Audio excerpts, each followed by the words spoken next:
Един и същи мъж, един и същи подарък. Две напълно различни реакции. Ето как се приемат малките жестове и как се убива напълно желанието за тях. Ехо, зайка, имам нещо за теб. Изненада. Я да видим.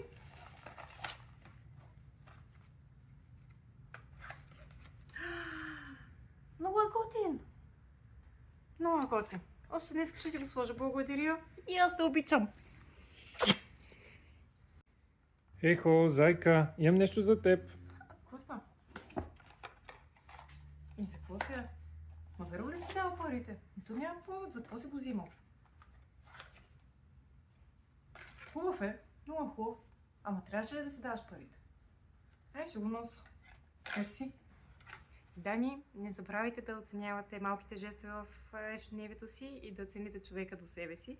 Мъже, към вас имам едно нещо, което да кажа. Жената и колата на късмет. Гледайте, избирайте и дано късмета да е с вас.